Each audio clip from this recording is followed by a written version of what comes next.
Folks, today is Wednesday, May 27th, 2020. Coming up on Roland Martin Unfiltered, protests continue over the murder of George Floyd by Minneapolis cops. We will talk with the family attorney, Ben Crump, as well as his brother and cousin right here on Roland Martin Unfiltered. Also, we will share with you what took place yesterday, the protests in Minneapolis. Cops responded with tear gas and rubber bullets. When the white folks were protesting, wasn't quite the same reaction. A Louisiana cop has been fired for posting on Facebook that he wishes the coronavirus had killed more black people. Kwame Kilpatrick, former mayor of Detroit, not getting out of prison. We'll tell you what is going on. Plus, Remember the white guy who hung the governor of Kentucky in effigy? He's lost his job. That's what happens when you act a damn fool. Plus, today's crazy-ass white person is from Minneapolis. Wait till you see this venture capitalist upset with these brothers in the gym. Plus, comedian Lamont King is here for Wild Out Wednesday. It's time to bring the funk on Roland Martin Unfiltered. Let's go. He's got it. Whatever the miss, he's on it. Whatever it is, he's got the scoop, the fact, the find.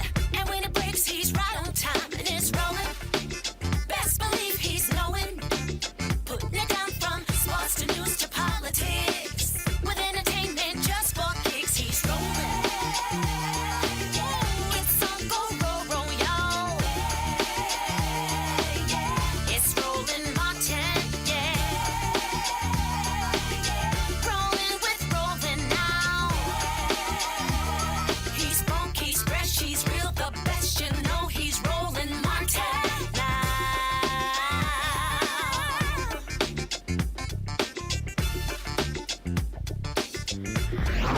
Martin. Folks, a new video was released that shows what happened before Minneapolis cops murdered George Floyd. This is taken from a convenience store right where the cops were. From a different angle, though. Watch this video.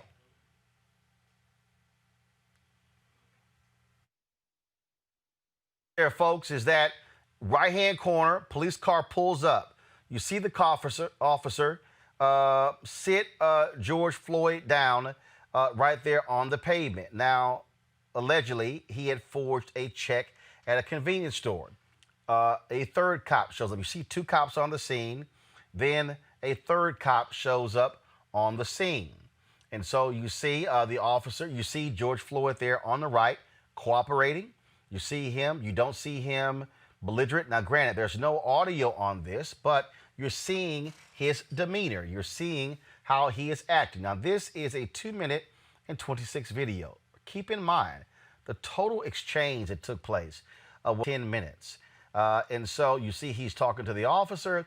You see a couple of officers there. One of them has a mask on. The other two do not have masks or gloves on. And they're taking information. And then, of course, again, we're just watching this. And so you see the officer who's talking to him. You don't see George Floyd. Now, remember, the cop said that George Floyd was being belligerent and how they had to handle them.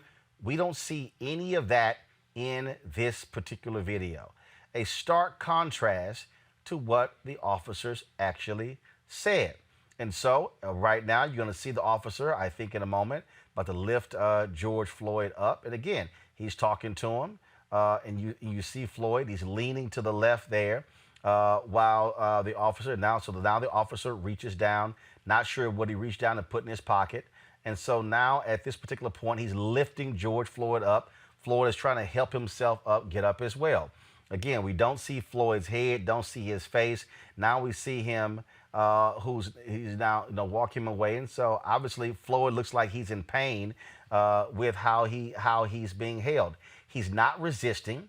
He's not fighting back. He's not any of that. You see them now walking George Floyd over to the car. And it's at this point is when they're going to go on the other side of the police car. And so you see they're out of frame. They're out of frame. Now they're going actually going across the street. Joining us right now is the attorney for the family, Ben Crump. Ben, I'm going to go to you first. We also, of course, are joined by George Floyd's brother, Tara Brown, as well as George Floyd's cousin. I'm going to get to them in a moment. Ben, I want to deal with you. Okay, so first of all, we see in the video where they're walking him across the street.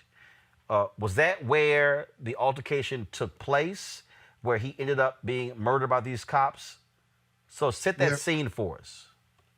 Well, we know that it was a convenience store. They alleged that he has some allegation of forgery, Roland, which is a non-violent crime. But yet the police, even though, as you articulated very well, there seems to be no resistance by George.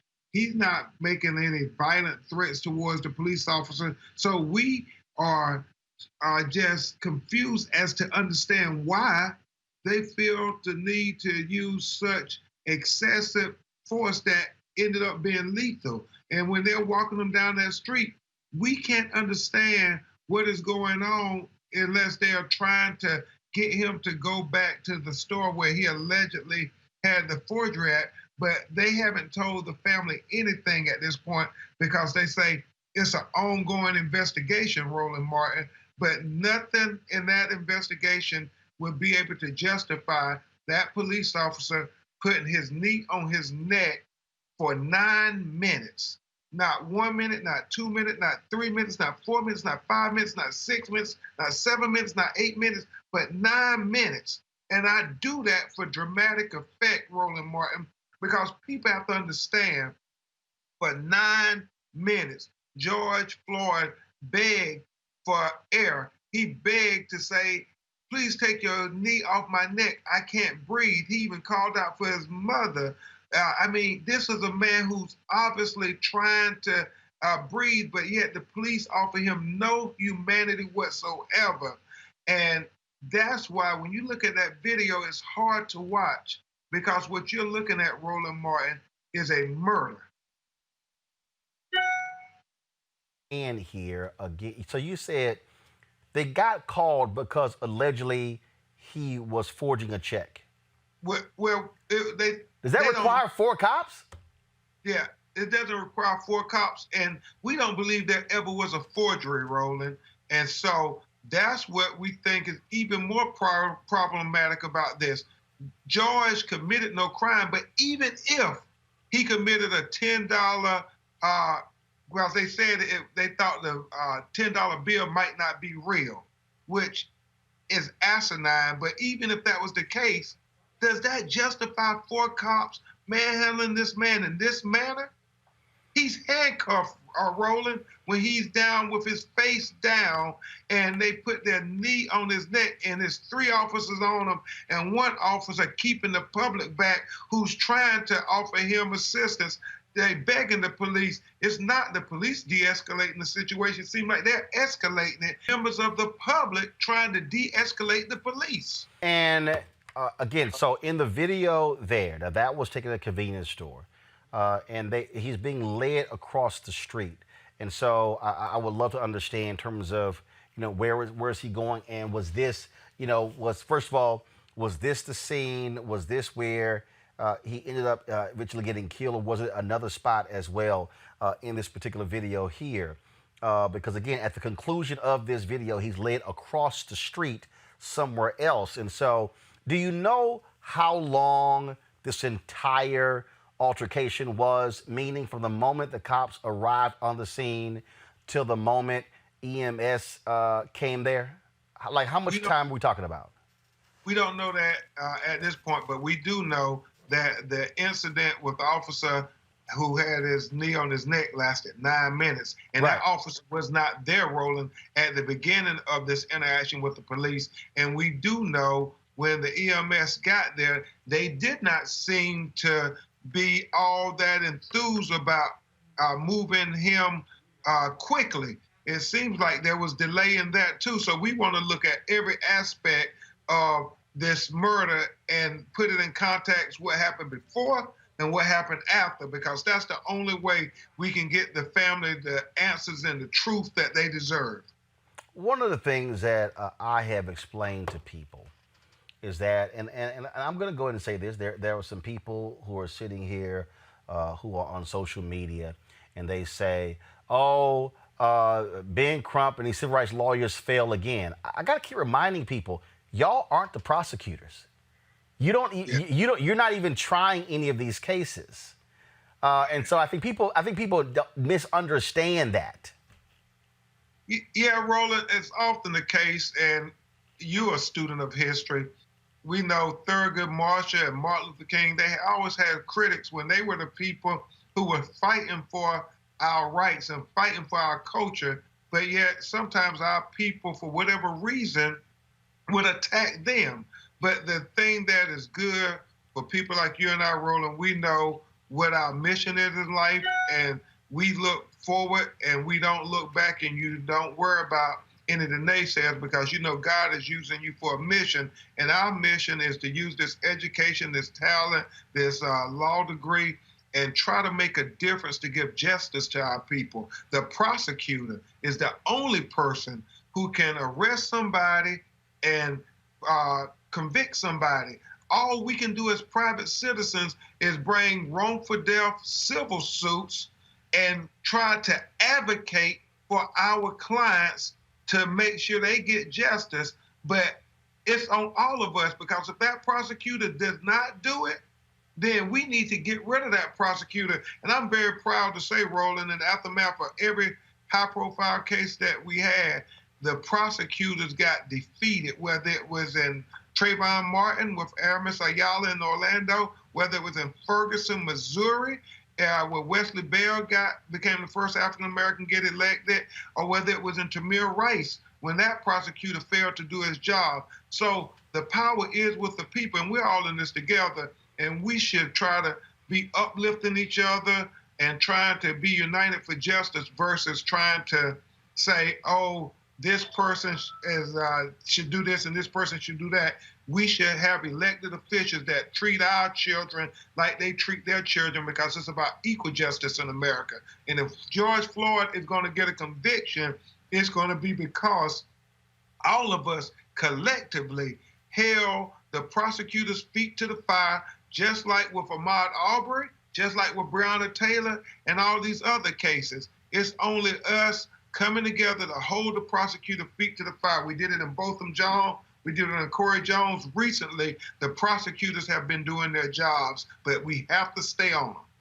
I do want to ask you this question here. A lot of people are very critical of the response last night from Minneapolis police to those who were out protesting, firing of tear gas, rubber bullets. They juxtaposed that when you had white folks at the state capitol who were complaining about having to wear masks or shelter in place, and you didn't see the exact same reaction from cops. Absolutely, Roland. When you think about it, it's always the rules change when it's people of color trying to exercise our constitutional rights. When you had the conservative folks at the Michigan Capitol saying we got First Amendment rights to express ourselves on, we want to open back up the country regardless of it might cause people to die from the coronavirus, where it was no problem when they want to exercise their First Amendment rights. But when we want to come and exercise our rights to say that George Floyd life mattered, then the police say, oh, y'all not social distancing, y'all not doing this, come up with every textbook reason based on discrimination to try to deny people of color, especially black people, our constitutional rights. And so what we have to keep doing is using our voice to call them out every chance they try to act like there are two justice systems in America, one for African Americans and one for white America. Now it has to be equal justice for the United States of America. And like my mentor Thurgood Marshall said, I know that the Constitution wasn't meant for us when it was first signed, but we're American citizens, and we're going to make the Constitution ours no matter what they say. All right. Ben Crump was attorney for the family of George Floyd. We surely appreciate it. Thanks a lot. Thank you so much, Roland. Folks, in the aftermath of these sort of incidents, there's always this goal of painting folks in a certain and unique way. Well, George Floyd was not somebody who was simply a silent person. Corey Paul was a friend of his from 3rd Ward, Texas. Those of us who are from Houston, 3rd Ward. Of course, George went to Jack Yates High School, same place where I graduated. And this is what Corey posted this video about his dear friend, Floyd. So I was making the video about the lady who was lying on the black man about threatening her life supposedly. You know what I'm saying? I got you, baby. About threatening her life supposedly. And I got the George Floyd, the man who was murdered by the police in Minneapolis. And they're gonna try to probably come out with all kind of stuff afterwards and justifying this. But I knew Floyd personally. You know what I'm saying? I knew Floyd personally. And when we doing ministry in Third Ward, Floyd was one of the people who was our person of peace. He was one of the people we would connect with, you know what I'm saying, because he wanted to see change in the community, you know what I'm saying? He wanted to see, you know, us come together as a people. He wanted to see all the things that have been stripped from us, given back, you know? And so it started hitting home. You know what I mean? It started hitting home because I'm black. It started hitting home because now I know the people that's senselessly being murdered. You know what I mean? And so, man, we trying to be around and raise our kids and raise our children. And, you know, it's evil in this world that don't want that to happen. So this need to spark us up, man. This need to really spark us and be that change, you know what I'm saying? And don't just sit around and wait on nothing, you know, but go out and get it in the sense of being that light and knowing that it's consequences to what they keep doing to us, man. As I said, Floyd graduated from Jack Yates High School in Houston, Texas. Go to my iPad, please. This is a photo of him in his football uniform, number 88 for Yates. In 1992, Jack Yates played Temple in the Class 5A state championship game. Here was a piece of video. We went online and found this video of Floyd congratulating one of the Yates players after scoring a touchdown. Guys, go ahead and roll that video, please. This is from the game here. You see Floyd there, number 88. I was actually at that game. That game took place in Killeen. That's where it was played. And again, it was 1992, Yates versus Temple. Temple came out on top in that game, in that state championship game.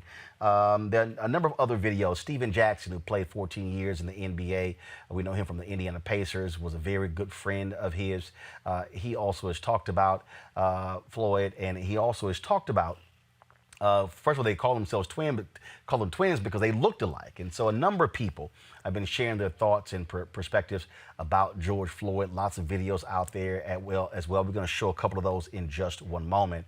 Right now, we're going to talk about the protesters. Thousands of protesters, folks, flooded the streets at the same intersection where George Floyd was killed, and that took place, the protest yesterday afternoon. They packed the area and were also spread out to try to be socially distant. Now, officers then showed up in riot gear. Y'all can roll the video, please. Officers showed up in riot gear and started firing tear gas and flash grenades as protesters hurled rocks, water bottles, and anything they could get their hands on towards the officers. Remember yesterday, Nakima Levy Armstrong, a civil rights attorney with the Racial Justice Network, she was on with us. She could barely hear us because the crowd was so loud. And so she joins us right now along with Leslie Redmond, president of the Minneapolis NAACP.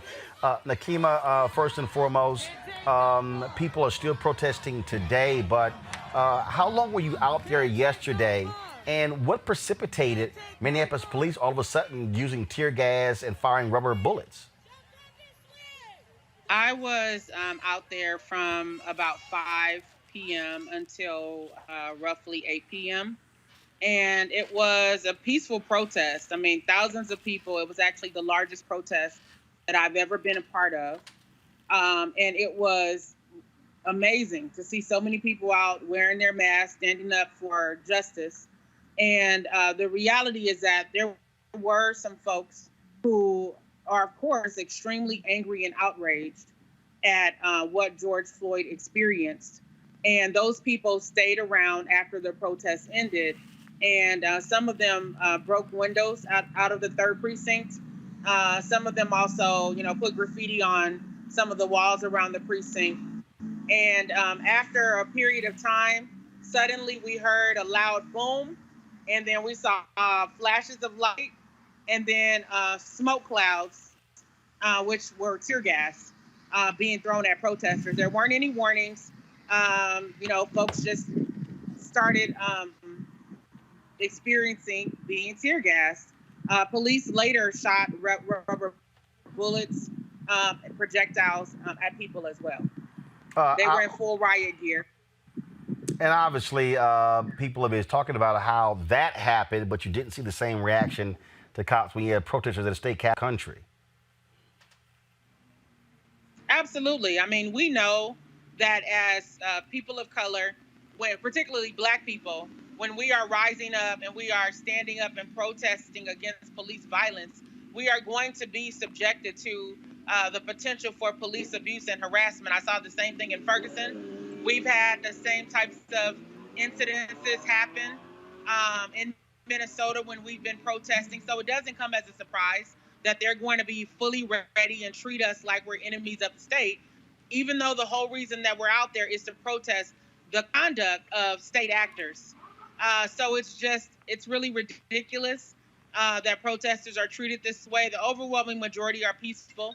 And even the ones who are upset about what's going on have a right to be upset because of the fact that George Floyd was unnecessarily murdered by the Minneapolis Police Department. So I don't fault those young people one bit. I don't condone, any property destruction, but I also understand why they did what they did. I now want to go to, of course, hear the NAACP there in Minneapolis, and that is Leslie Redmond. Leslie, obviously, there are tensions. People are upset. People are angry about what is taking place. Now you have the mayor. I'm going to play in a second with the mayor. He is now pressuring the district attorney. He's saying these 4 cops should be charged with murder. Yes, and it's the right move. I also want to make sure that we bring to attention Chief Arredondo, who is the first African-American chief of police that we've ever had in Minneapolis. And he was the one who made the call to fire those 4 officers. And this is something that was unprecedented. You never see almost a 24-hour turn.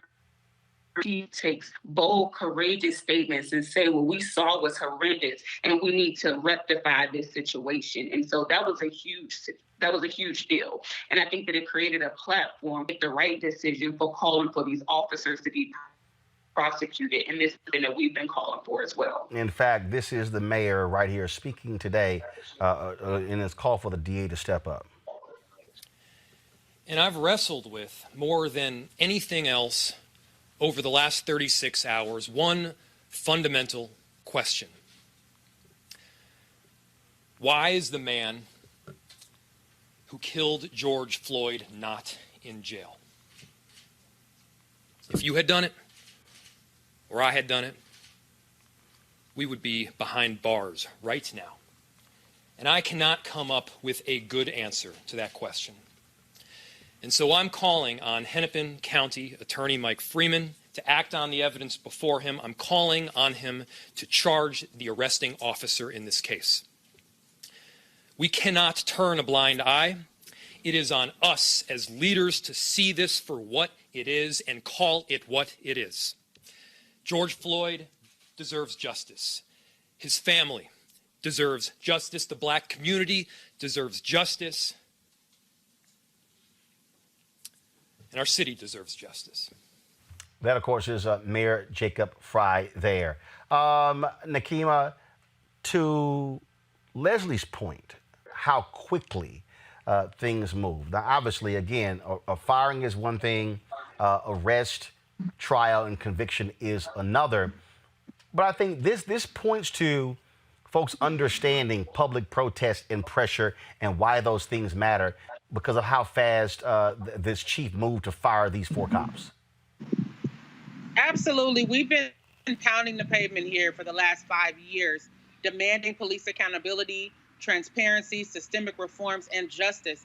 And it was our activism and our advocacy that actually led to us having the first Black police chief in the history of the city of Minneapolis.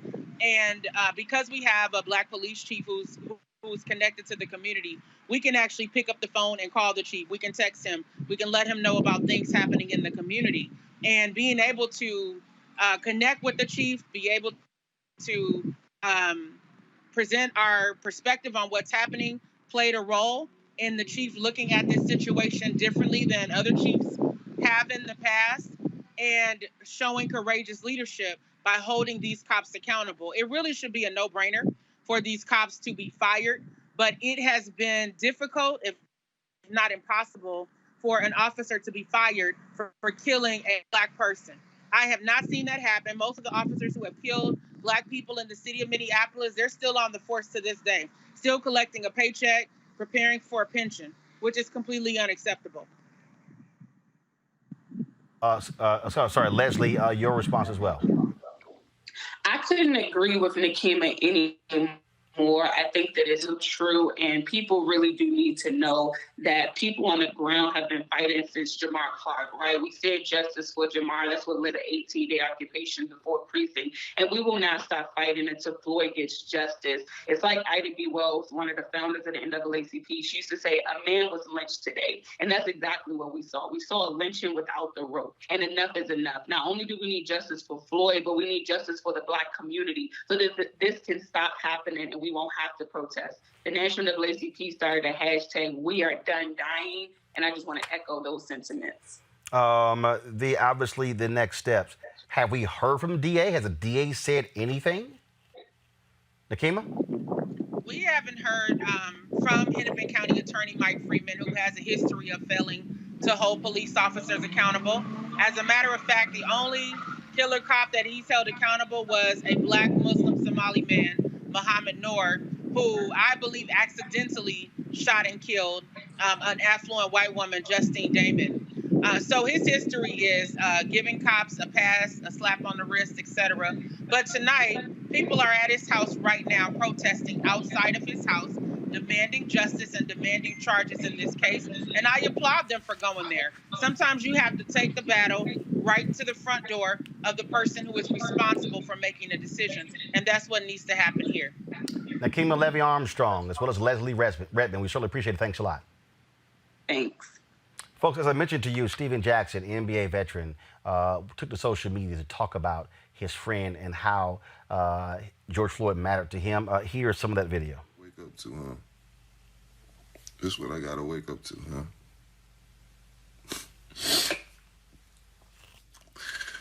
Floyd was my brother, man. We called each other twin, bro. Everybody know me and Floyd called each other twin. My brother only was out there in Minnesota. He was changing his life. He went to Minnesota. He was driving trucks. I had just sent him out 2-3 boxes of clothes. And my boy was doing what he's supposed to do, man. Y'all go and kill my brother, man.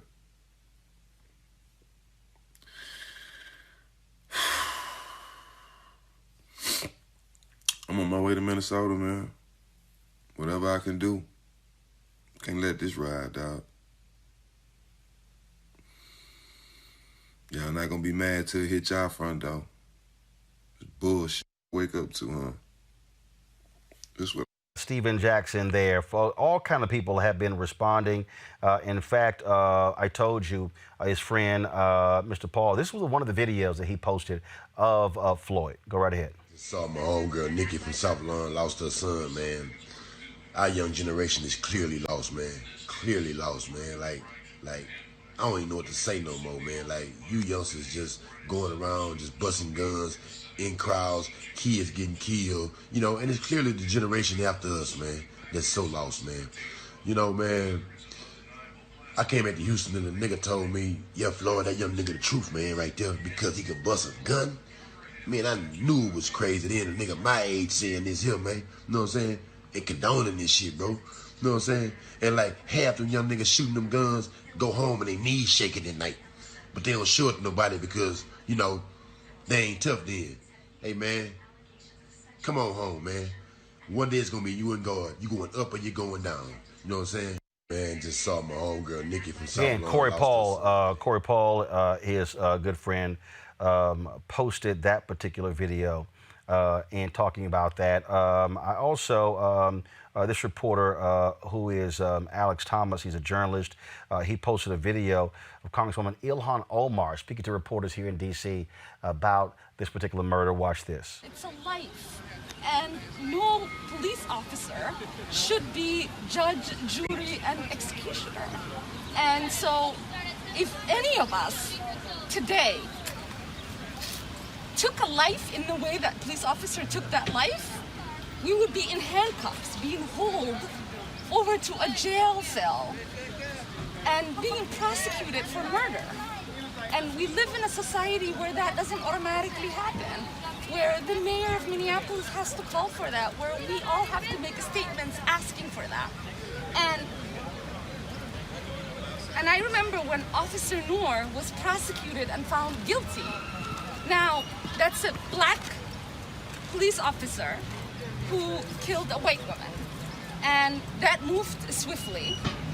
And we keep finding ourselves in situations when the opposite happens. There is no equal justice, and there is no equality in a system that's supposed to guarantee. They say Lady Justice is blind, and we want Lady Justice to be blind to our color and to recognize our humanity equally as everyone else. I'm going to bring in my panel, A. Scott Bolton, former chair, National Bar Association Political Action Committee, Robert Patillo, he's Executive Director, Rainbow Push Coalition Peachtree Street Project, Amisha Cross, political analyst and Democratic strategist. I'll start with you, Scott. When you look at the reaction from people, when we look at what we, of course, just this outpouring, the fact that these officers were fired 24 hours after the fact.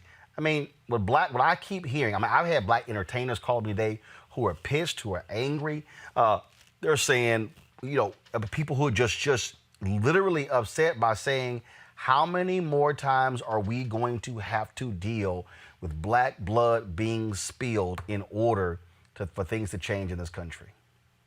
We got to keep up the fight, for one. But they're calling you, Roland, because this is the most powerful video I've seen in 35 years as a former prosecutor and as a criminal defense lawyer. And the power of this video and what really strikes you at your heart is that it is silent, it is slow, it is 10 minutes with a knee on his neck. He was suffocated, right? Now, this wasn't him running from the police and them shooting him in the back like in South Carolina. This wasn't a struggle over cigarettes or selling cigarettes. He was not resisting. They had complete control of him. Now, if something happened between the time they walked him away and how he wound up on the ground, notice the police in that video did not challenge that officer. That officer was senior to those other police officers. Whether there was an exchange with the deceased or the retainee or detainee or that officer, something happened. And then you see 10 minutes of the public narrating his journey to death. It was a narration. The knee was on the neck. He looked up and looked at the crowd. He sneered, went back, looked back down to make sure his pressure was there, looked around. He knew he was killing this young man. Or if he didn't know, he certainly was treating him worse than an animal. But it was silent. There was no resistance. So you watched a murder take place. That's what is getting the reaction to this. There's absolutely no reason why these officers ought not be charged right away. And more importantly, my good friend Robert Patillo, who was on, this is one where the Fourth Amendment, his rights are violated. You may get your U.S. civil rights or DOJ civil rights prosecution on this one, because there is no other fact or intent here other than to violate this gentleman's rights and to essentially kill him. He had his knee on his neck. He suffocated him slowly in front of everybody while the crowd narrated what was going on. Robert, it's just tremendous. Robert, it's what was interesting, again, watching the video that we're not going to show. We showed it yesterday, so no need to show it again. Okay. Was that, Robert, we're watching this. Nobody tells the cop, say, dog, get off his neck, put your knee on his back. I mean, the reality is this here. Okay, first of all, I've never detained anybody. But I can tell you, as somebody who's done a horseplay with nieces and nephews, all right, if I'm trying to hold down one of my nephews, I'm not going to put my knee on his neck so that he can't breathe. I mean, give me a break. He's handcuffed. He's down. And this officer literally, his hands are in his pocket, chilling. Just chilling. And the guy's talking, he's kind of like, I don't give a damn if he's talking. He look at the crowd like, what? God, I can't breathe, I can't breathe. Robert, I mean, this was just complete callous behavior of this cop. Well, and Roland, on that point, I think that that part of the video is what's going to determine whether or not this is in Minnesota. There's first, second, and third degree murder. What more likely is going on right now is conversation between the Fraternal Order of Police and their attorneys, and also the state's attorney's office regarding what the charges will be, when he will be charged, and when he'll turn himself in. I don't see a set of circumstances currently where those officers will not be arrested and charged. It's just a question of what those charges will be and when they'll make the strongest case. Reverend Jackson today had the opportunity to speak with Keith Ellison, the Attorney General there in Minnesota. So there's also the chance of state charges coming down, and the Department of Justice has already launched an investigation into hate crimes violations in this case. So what people have to remember on this question of malice murder or first-degree murder with intent, intent can be formed in an instant. So at the point that the man was detained, at the point that he no longer posed any flight risk, any sort of threat, when that officer looked up at the camera and smirked, that is the forming of an intent to kill. Exactly. He knew or should have known that his actions were could be reasonably calculated to cause the death of another. That constitutes malice aforethought, which would bring this from third-degree murder, being a reckless or negligent killing, into the realm of being a first-degree murder, where you form intent. Because this isn't a situation where he was accidentally holding someone down and their neck snapped on accident, or where you hit a fleeing subject with your car and killed them. This is a situation where you slowly and methodically killed a person over the course of several minutes, and I don't see any some circumstance where you cannot charge that as being a malice aforethought and a first-degree murder. So these are the conversations that are going on behind the closed doors. I don't see us going into the weekend without an arrest being made. Amisha, when we talk about where we are, the tremendous amount of anger among African Americans is very clear. I'm gonna play a clip. This was for a debate that took place years ago on the Dick Cavett show, where this white professor from an Ivy League school was essentially saying to James Baldwin, why can't you just calm down when it comes to these instances? I just want to play this. So watch this. That right there, Amisha, speaks to again. And see, what happens is when you have these people, when you have the Candace Owens and you have the Jason Whitlocks who go, oh, LeBron, oh, the rest of you shouldn't bring these things up because you're of means, and so therefore you're not impacted by that. Well, Steven Jackson has made millions in the NBA, but he was friends with a George Floyd. You saw the tears. He's impacted. The cops didn't do it to Steven Jackson, but they did to Steven Jackson's friend. So when people somehow say that because you might have a certain education or you are of means, this does not impact you. Well, Christian Cooper went to Harvard, is of means, and a white woman sure wanted to call the cops on him in Central Park. I don't care who you are. If you are black in America, you are affected by the reality of your race. Exactly. And it's an important narrative to point out and call it out whenever we see it, Roland, because there is an ideology in this country that there is something known as the good black person, or the black person who is educated, the black person whose career is spotless, the black person who has never had any criminal interaction with the police. All of a sudden, that person is elevated as someone who will never have to encounter any type of racial injustice. And we've seen that be completely untrue time and time again. There is absolutely no reason why we should have a case in Minneapolis where a police officer would literally have his knee on someone's neck and watch him die. You had so many people who were just standing there in the crowd calling out, begging this officer to remove his knee. We're watching now video after video, and black people don't need these videos. Voyeurism has never moved us to action. We know what's happening in our community. We know how other blacks are targeted. White people need these videos. But even with them, they fail to step towards the action that they need to. In Minneapolis, over $6.4 million has been utilized for equity training amongst the police department itself. Still, we have 13 times the rate of black police-involved killings than they do anybody else. So I think that, we also have to look at that, the fact that these racial equity trainings and these lenses that we fund to the utmost when it comes to trying to get police and policing unions to see that black people are human are just not working.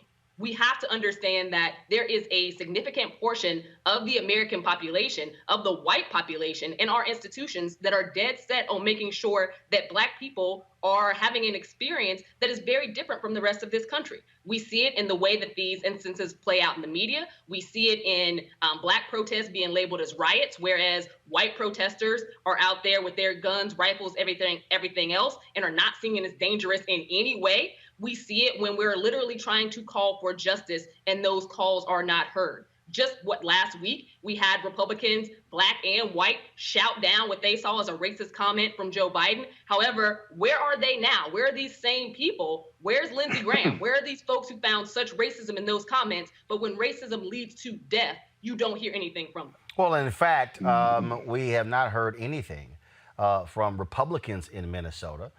We've heard from the mayor, from the governor. We've heard from all these Democrats.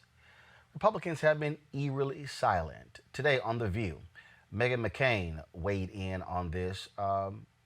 Very interesting comments, powerful words. Listen to this. There was huge amounts of protesters that took to the streets last night, and I think people are sitting in their homes and seeing what is blatantly a murder of a man on camera. And George Floyd, I watched the entire video. I know we didn't want to show the entire thing, but it's very graphic. It's very violent. The police officer has his knee on his neck. In the video, there are bystanders screaming that he can't breathe. He says, "I can't breathe." He asks for water. And then you see his body go limp, and then you see them dragging him, and you see liquid in the spot where he was because he has clearly been suffocated. It is very violent, very. And I think when you're sitting at home and seeing a blatant murder of an unarmed Black man on video, you can understand why people are reaching a fever pitch, because it doesn't seem like this is stopping. And it's not just happening in Minneapolis, it's happening all over the country, everywhere. This is a systemic problem nationally. And what's interesting on top of that is ABC had released footage this morning of George when he was originally arrested, and he's not resisting and he's not struggling. They handcuff him and take him to the side of a wall, and he's being very compliant in every way. So I think the question that so many of us have is, how do you go from being someone who's not resisting arrest, who seems to be completely complying with police officers, to having your neck suffocated 9 minutes later and you dying? And I think these police officers should 100% be on trial for murder. They are clearly already on trial in the court of public opinion, but I don't know how much more communities across the board, not just African American communities, but Americans in general, can withstand this, especially at this moment in time when there's so much anger and so much frustration. And I really worry about these kind of riots going across the country, because I just don't think Americans can handle this anymore. It's just so blatant and egregious. And, you know, apparently if you are a police officer, and I would like to say they're great police officers everywhere, it's not a blanket statement, but when you see people like this who are just going to murder someone in broad daylight, it obviously puts a mark on all of them. But the reality, Scott, Amisha, Robert, America isn't sick of this. Yeah. Because if I take this thing back, if I take it back, and in fact, I got a call today because someone was asking me about these other examples of African Americans and impacted. I can just read some names, and let me go back here. I can go back to 2014. That was 6 years ago. America went on with Eric Garner. Took 5 years for the cop to be fired. America went on with Michael Brown. America went on with John Crawford III.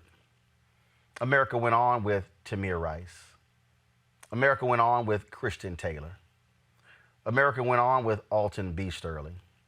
America went on with Paul O'Neill. America went on with Keith Lamont Scott. America went on with Laquan McDonald. America went on with Akai Gurley. America went on with Walter Scott. America went on with Freddie Gray. America went on with Sandra Bland. America went on with Samuel DuBose. America went on with Ayanna Jones. America went on with Rakia Boyd. America went on with Philando Castile. America went on with Terrence Crutcher. America went on with Trayvon Martin. The reality is, for white America, not all, but for white America, a large percentage. At the end of the day, this is not my problem. Because it's not a priority on the top 5 things they have to deal with on a day-to-day basis. And so as a result, America does go on. But until America realizes its promise of freedom, justice, and equality to all of us, not just some of us, it's going to continue to go on. And let's get one thing straight. I'm tired of hearing about bad apples. Let me tell you something. Those 4 cops, only one of them killed that George, the detainee. Only one of them did. But those other 3 sat there and watched him do it and didn't come to that detainee's aid, didn't push the cop off. And so if you allow that type of corruption, 10 minutes, we watched the life of this young man go away before us. If you allow that to happen, America allows that to happen, then America is just as guilty as the actors. They're just an agent who's willing to put his knee on that individual's neck. So let's not forgive America or the good cops or other people who are American and liberal and white. Nobody gets forgiven on this. Nobody, starting right now. Because when it continues and America moves on, we're all guilty of it, especially white folks who won't stand up and join us and do anything about it. It's complete bullshit. And Roland, to Scott's point, the reasons you saw the reactions from the crowd, the reason you saw the reactions from the other officers was because that was not out of the ordinary. That is something that you can tell from the reactions of those individuals that happens all the time. That was That's not right. They knew. This one went excessive, but they're used to being treated that way. It's part of the continued dehumanization and treatment as second-class citizens of African Americans in this country. Right. And the fact that right. can be normalized, the fact that we see it so often in Black communities, whether it's in Atlanta, you have red dog raids, or in other cities where you had detainees treated like Guantanamo Bay in Chicago, human rights abuses across the country. When you have a normalized mistreatment of African Americans in this country, then that's how you have this quote-unquote cavalier attitude that the police officer showed while having his foot on that man's neck. And let's also remember that if there was no video in this case, nobody would have believed it happened. Despite eyewitness testimony and all the people who were there, no one would have ever believed it was what it happened. When you got the police report, it would say that there was a struggle. He tried to escape while attempting to execute a lawful detention. Unfortunately, the person died, and they would have written off that way. Till this day, from the time of Emmett Till, from the time of the Stonewall Rebellion, the word of an African American means nothing in our criminal justice system, and without the unblinking eye of surveillance, many of these crimes would never come to justice. Amisha. And even when they do come, what we end up seeing in many cases is these individuals completely walking away and walking off. There's a frustration that I have with the roll call that Roland did a moment ago, and not just because it's tragic in and of itself, but because America sees these instances, these heinous instances, many of them see them back to back to back, and white America does nothing. It's almost like that scene out of Hotel Rwanda when it is, you see it on TV and then you go back to eating your cereal. This is what we're seeing happen across America on a regular basis. White America has become so conditioned to Black people consistently being in the struggle and having to struggle and supporting the institutions that cause that struggle, that they are not trying to be a part of any level of change. I agree with A. Scott. When those officers were there and they watched their fellow officer knee this man in the neck and hold him down for minutes while he was literally begging for his life, dying in public, and they did nothing. They didn't try to offer some alternative. They didn't try to stop him. Absolutely nothing. Then we have a problem. My father runs a narcotics unit. He's seen this video and several others of officers who've gone above and beyond and have been completely reckless in the way that they detain individuals. This is not something that there is a good cop, bad cop narrative around. If you're watching this, if you know and you're a part of a policing entity that gets through with this, regardless of whether or not you're the cop who has your knee on someone's neck or not, you are just as much a cooperative force as the guy who did it. Exactly. And who's giving these guys guns, Roland? Who's qualifying that officer to get a gun, a badge? He was wearing an American flag on his uniform.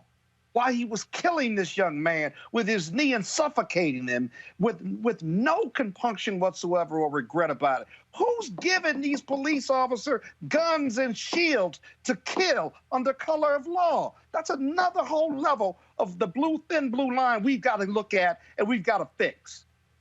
Robert. And Roland, on that point, the saying isn't one bad apple, I guess we'll do nothing. It is one bad apple spoils a bunch. And despite decades of this going on in the African-American community, you can go back to Watts. You can go back to the 1930s. You can go back to the Atlanta race riots in the early part of the last century.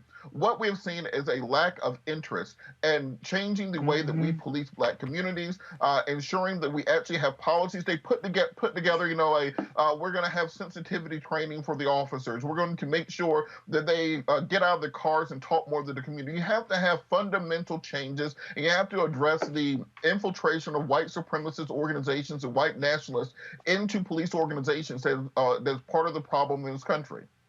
Well, again, it's just like I made the point yesterday when I was talking about the Pentagon spokesman who was complaining about the New York Times story on these military bases named after white supremacists. But they said nothing when the Military Times came out with their story where more than half of soldiers of color talked about witnessing racist incidents. What I keep trying to explain to people that they have to understand, we are dealing with white racial resentment right now. Even though whites are the majority in this country, it is this fear of Black people. It has been this fear of Black people since we first were brought here. It is this fear of Black people in every instance. And what we have done as Black people, we have done everything. We've modified our hair, we've modified our clothes, we've changed how we talk, we've changed how we walk. We have done everything to make white people in this country comfortable, but then you still will have your Central Park Karens with Amy Cooper. You still will have all these different people. You still will have them, even when we are just doing what we're supposed to be doing, they will still get involved with it. In fact, here's the next video. Y'all go ahead and roll crazy ass white people, because this end is from Minneapolis. No charcoal grills are allowed. I'm white. I got you, bro. Illegally selling water without a permit on my property. Whoa! Hey! Give us your right. You don't live here. I'm uncomfortable. This goes right along what we're talking about. These brothers were going to a gym. This white man decided to say, "Who y'all?"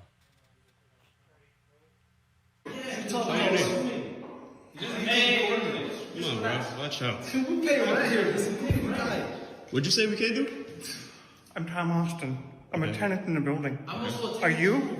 We're all tenants in this building. What office? Don't worry about that. I don't explain it. What office? So we have an office here, and this guy came accusing us we can't be here. What office are you in? Don't worry about that. We don't have to tell you anything. Calling 911 now. Go ahead.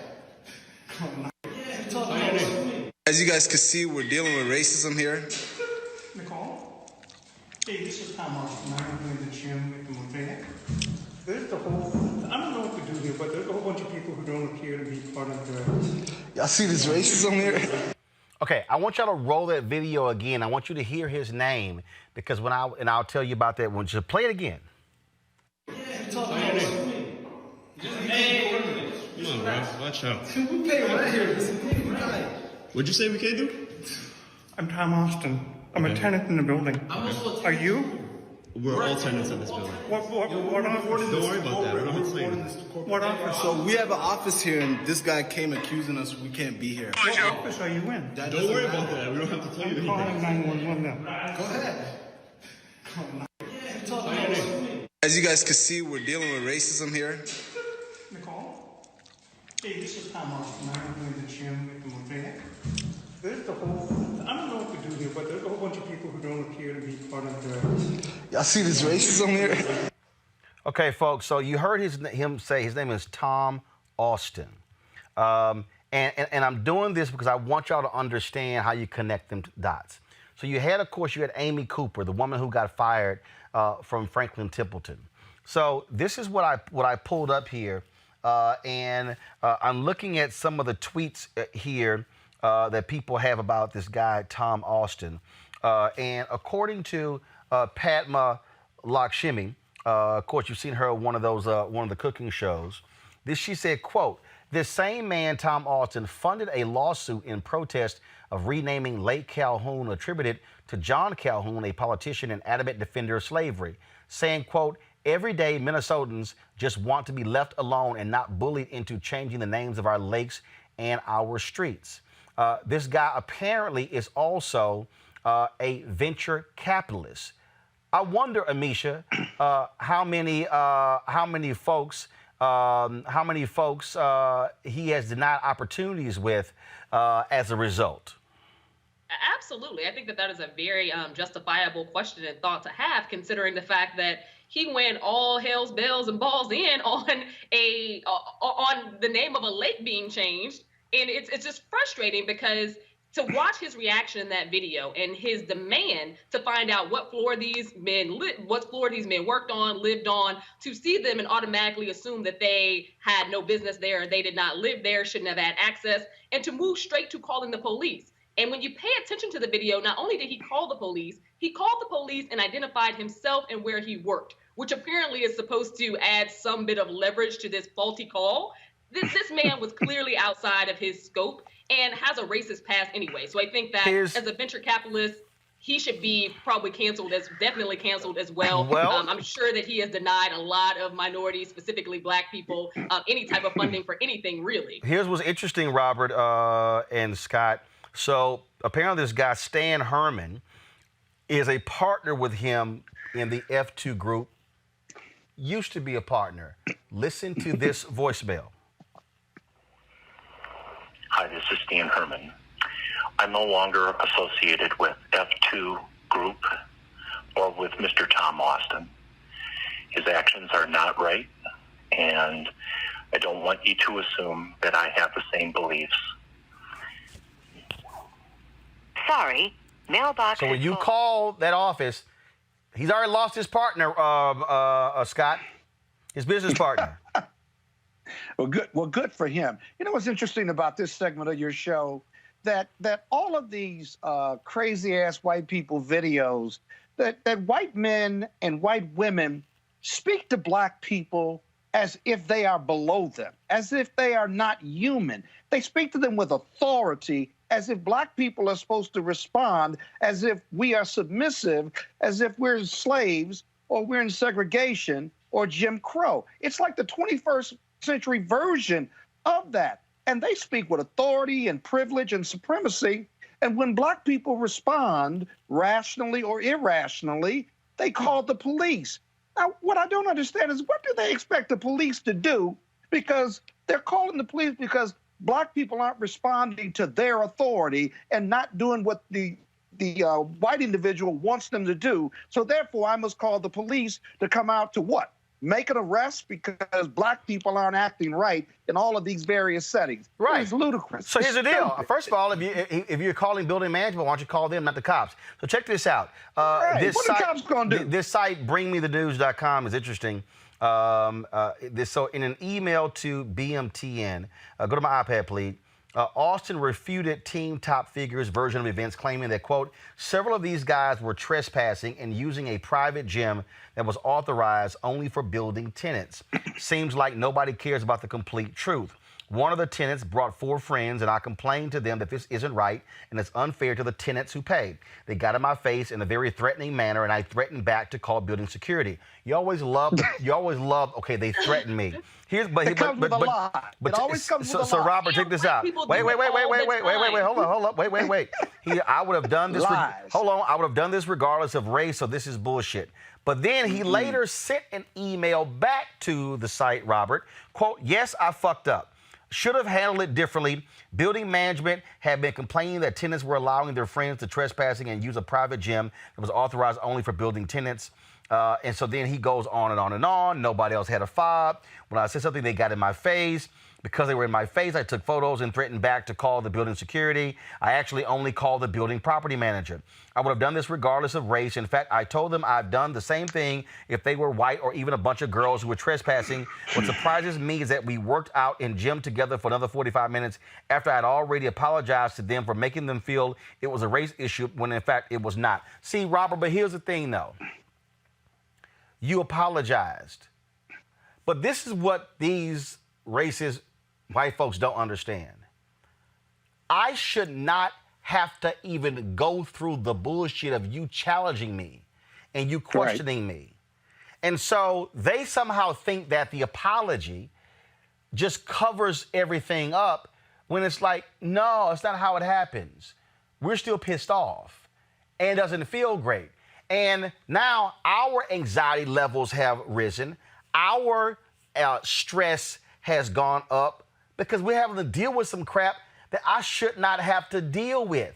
Just like Floyd, if he wrote a hot check, the verdict, Robert, for a hot check is not for a cop to sit on your neck for 10 minutes and choke you to death.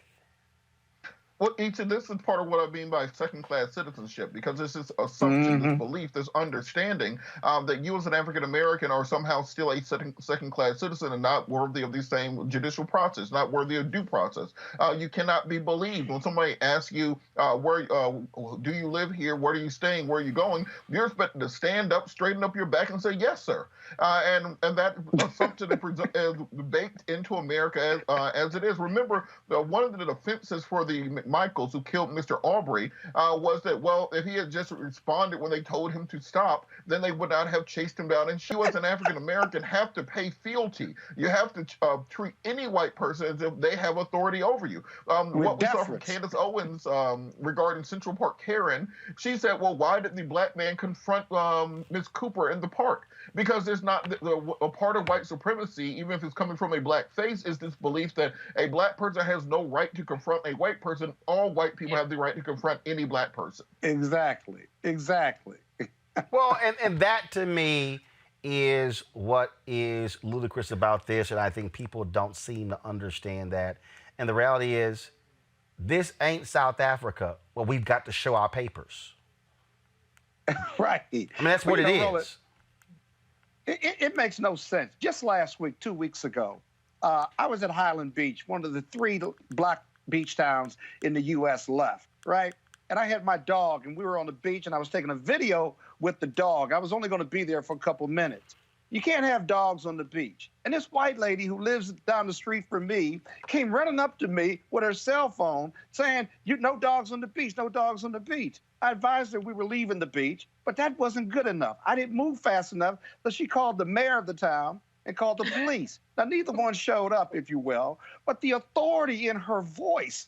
Now, I got a law degree. I'm barred in 4 jurisdictions. I've never had a bad interaction. I've never been arrested before. I'm a nonviolent guy. I'm credentialed. And yet, even she thinks, no matter what, she can put me off the beach. I took my video, and me and my dog took a walk off the beach. But again, when you're confronted with it, it is so offensive that no matter what, I'm still a second-class citizenship, no matter how educated I am, no matter how successful I am as a lawyer. And black people, rich and poor, deal with that every day. That's part of their stress level. Right. It's not part of the stress level for white America. Every single day. I need everybody to hold tight 1 second. We got more than 7,000, almost 7,500 people on Facebook, on YouTube watching. We've never had that many people watching live. Yesterday we broke 5,000, then broke 6,000. Today broke 7,000. We're on our way to 8,000. So I want everybody just to hold. Hey, Roland, somebody said I cursed, so therefore, maybe because I cursed and used profanity that I lectured you against. If Scott said bullshit, I'm like, oh, Lord. Lord, the Kappa is upset. All right, y'all, hold tight 1 second. I'm going to go to a break. When I come back, I'm going to tell you about this cop. Fired. Because he said enough of us didn't die from coronavirus. That's next on Roland Martin Unfiltered. You want to check out Roland Martin Unfiltered? YouTube.com/Roland S. Martin. And subscribe to our YouTube channel. There's only one daily digital show out here that keeps it black and keep it real. It's Roland Martin Unfiltered. See that name right there? Roland Martin Unfiltered. Like, share, and subscribe to our YouTube channel. That's youtube.com/Roland S. Martin. And don't forget to turn on your notifications so when we go live, you'll know it. All right, folks, we want you to support the Black-owned company Ceek. Mary Spio, her sister, she created these amazing headphones. I love it being Black and Go. I know, Scott, it's all good. And again, they are 360-degree sound headphones. Y'all should have a slideshow. Y'all should be rolling. Thank you very much. She created these Bluetooth. You can listen to them for gaming as well. Folks, the sound is amazing. Let me tell y'all something. I got about 10 pair of headphones. I've got Bose. I got a whole bunch of them. But these 4D 360-degree headphones are amazing. They've got a great discount for those of you who support this show.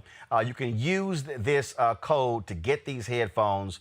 They're phenomenal. Right there. All you got to do is go to Ceek.com, use the promo code RMVIP2020. RMVIP2020.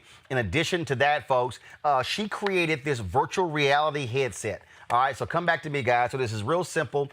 If you go to Ceek.com, or if you're looking at some 360-degree videos on YouTube, you simply place your phone right here into the headset, and then what you do is you just put the headset on, just like this here, and so you can then watch these virtual reality videos here as well, folks. I'm telling you, it's a whole different experience when you've watched a VR video or a 360-degree video, because what happens is the way it's shot, you can literally look all around you, and that's the whole deal. In fact, next week, hopefully we're gonna have it taken care of. I actually shot some 360-degree video right here in our studio, and so we're gonna upload it so you can be able to see literally this entire set. You can see the whole set. You can see what's on the side, what's on the behind. It's pretty great. So go to Ceek.com and you can get this VR headset, or you can get these headphones right here. Don't forget, use that promo code RMVIP2020. We support Black-owned businesses. This is a sister. She's a native of Ghana. She actually created these devices. She has that site, Ceek.com, and so it's some great stuff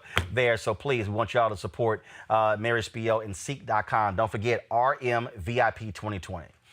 All right, y'all, let's deal with this story here. Lord have mercy. A Kaplan, Louisiana police officer, Stephen Aucoin, does not have a job today after posting what some have said was a racist comment on Facebook. The comment was underneath a live feed of the governor's press conference on Friday. One commenter posted, "Virus that was created to kill all the blacks is death." What did this cop say? Well, it didn't work. And then, how unfortunate. Police Chief Joshua Hardy says this behavior is not tolerated within this department, and he fired Aucoin after an investigation of the entire thread. See, Amisha, this is the thing right here. This is a person with a badge and a gun who is out there policing, and for him, not enough black folks died due to coronavirus. There are people who are on police forces. We now know after that investigation, where they look at those Facebook private chats, cops in St. Louis, cops in Philadelphia, cops all across the country, the racist comments they were making, these are people who are interacting with black folks.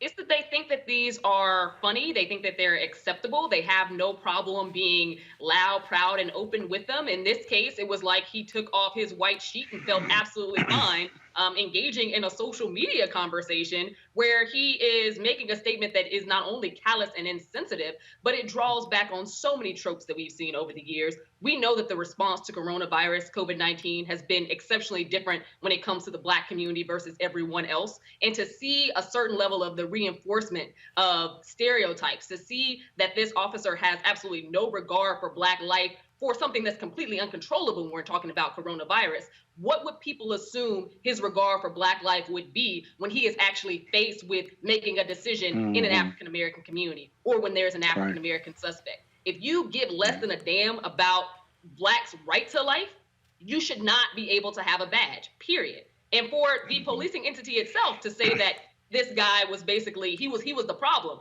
There are probably so many others just like him in that entity. For him to feel this emboldened and this normalized to say something in a completely open public forum shows his level of not giving a damn about black people in general. Yeah, Roland, that's a really good point Misha just made. Because on one hand, you want to tell me that this department isn't about that, I'm going to fire you.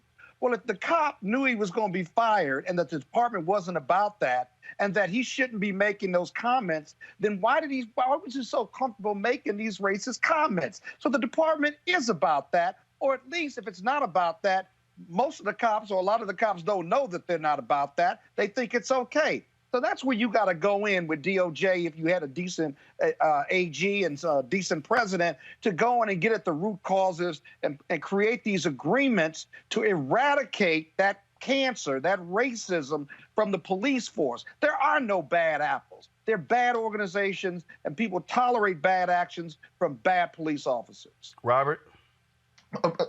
As we've been saying, white supremacist groups have been infiltrating and really breeding, metastasizing inside of law enforcement for years. About once a year, we usually try to have the Ku Klux Klan on my radio show.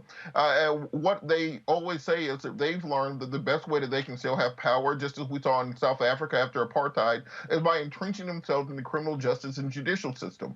They know that they are losing the population battle. They are losing the political battle. They are losing the values battle. They're losing the battle over the ideals in the hearts and minds of the American people. But what they do know is if they can get lifetime appointments to the federal judiciary, if they can be elected judge, if they can be elected sheriff or one of the other constitutional officers, they have the ability to defend the lives and push their ideology and their belief system long after they're no longer a political force. So we have to work on rooting these things out, finding these individuals and reforming the way that we police this country, because the only reason he got caught was because he was stupid. How many thousands are there who aren't that dumb?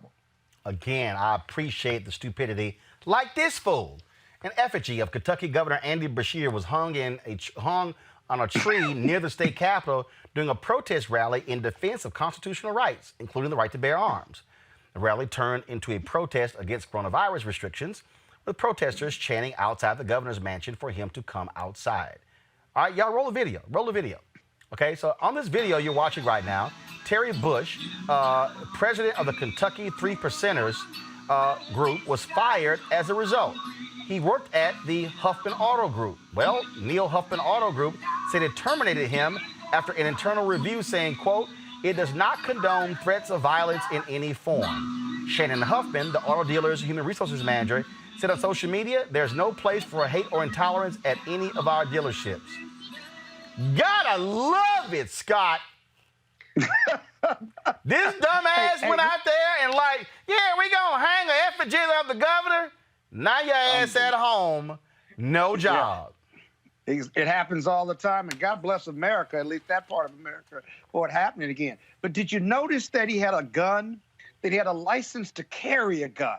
And that whether it's Kentucky or Maryland or D.C., it doesn't really matter. He has a license to carry a gun. And he's hanging an effigy of the governor outside of his mansion or the state house. It is just really unbelievably stupid. I think Robert is right. These people getting caught, they're just stupid. They're racist, but they're not getting caught because they're racist. They're getting caught because they're stupid. But I appreciate them being stupid, Amisha. And I keep saying, every one of these white folks who lose their job, I need black people to go apply for it tomorrow.